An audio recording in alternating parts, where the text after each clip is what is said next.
Hi, I'm Dr. June Peters, and I have practiced psychology for almost 30 years, and I'm now retired.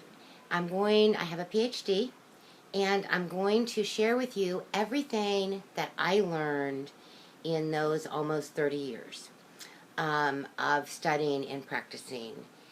And the first thing I want to talk about is self-esteem. So that's going to be our topic today. This whole video series is brought to you by amazminerals.com. So if you're under 40, then you would buy our body oil, which is the greatest mineral moisture body oil on the planet.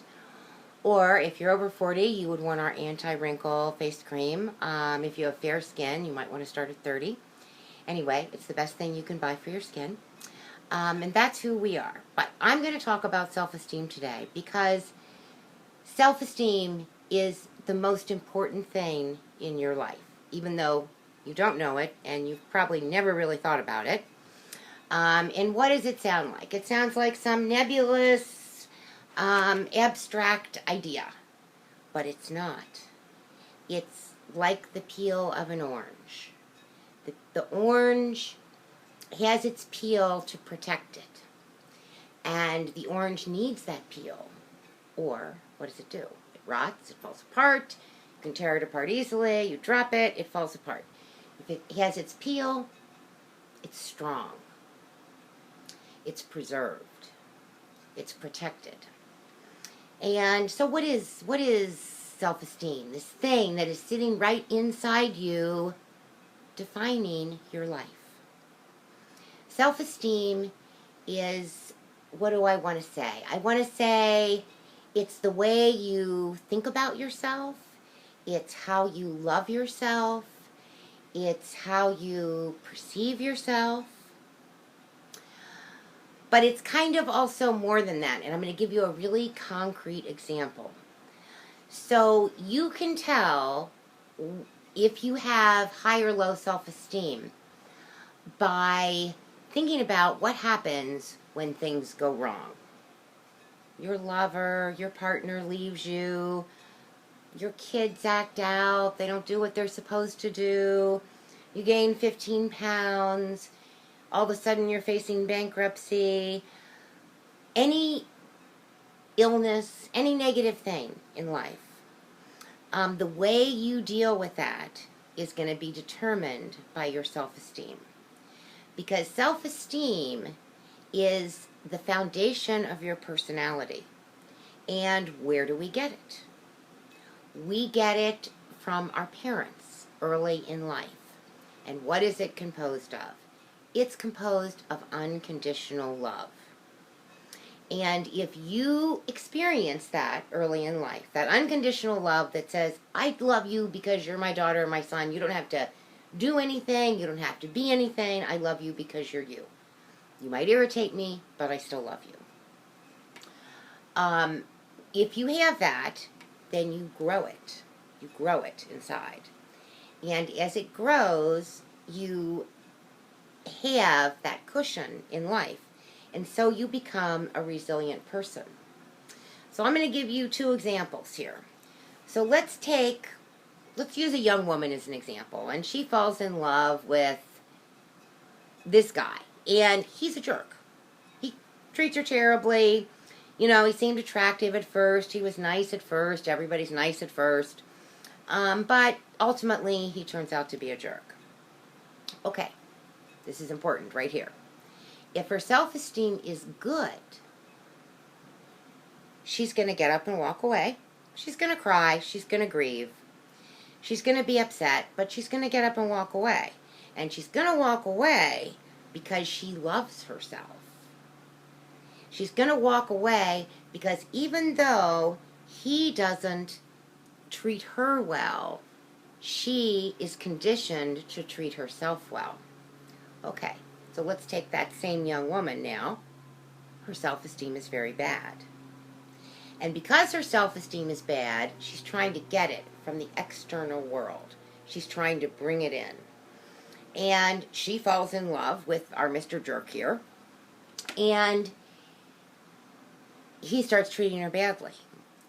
But instead of walking away and saying, hey, I'm not going to put up with this because I love myself, although she may not be using those words in her head, she's saying, I'm going to act better.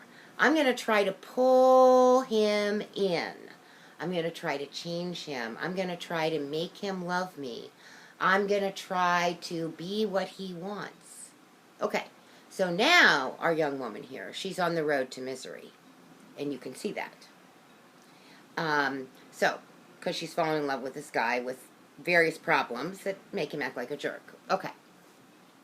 So, self-esteem is propelling her out. Because when you have self-esteem, you're not trying to pull love in from the outside world. You're happy when you have it. You're happy when you find it. But there's no desperation there. And if you're feeling that desperation, then you can tell that your self-esteem is low. Let's take another example. Let's say our young woman got a lot of financial problems. Okay, so what's she going to do? Is she going to focus on solutions and try to build her finances back up? Or is she going to beat herself up and say, I'm miserable, I'm a failure, I'm a terrible person? If you find yourself in the course of stress beating yourself up, your self-esteem, that big, not good. So what are you going to do? You get sick, you beat yourself up mentally. Someone betrays you, you beat yourself up mentally. It's small. That self-esteem is small. So instead of soothing yourself and saying, look, I can deal with this, I can do it, it might be hard, but I am a good person. So I'm gonna bounce back from this. I'm a good person, not because I've made a lot of money or because someone loves me. I'm a good person because I am me. And I don't need anything else to be a good person. I don't have to prove it to anybody. I don't have to talk anyone into it. I know it. Okay. So, now I hope you're really crystal clear about what self-esteem is. It is not self-confidence. Self-confidence is totally different. And we will get to self-confidence. But, so let's say that you don't have that unconditional love for yourself. Okay, so now what? What to do? What are you going to do if you don't have the unconditional love? Is it lost because your parents didn't give it to you? No, it's not lost. Now, you're a teenager, maybe you're a young adult, maybe you're an older adult.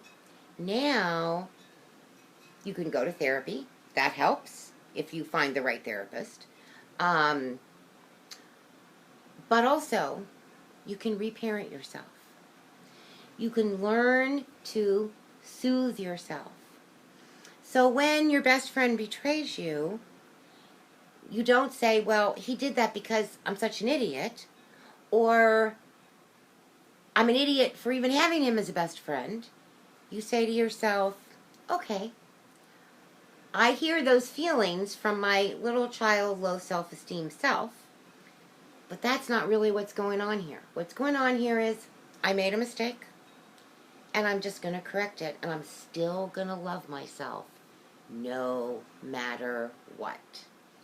No matter who loves me, no matter how much money I have or don't have, no matter how much money I make or don't make, no matter how much I succeed or I fail, I'm going to love myself.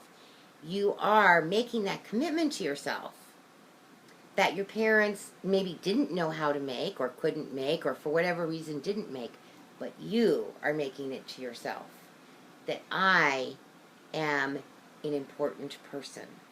And I'm important not because of what I do and not because of what I say. You're important because you exist.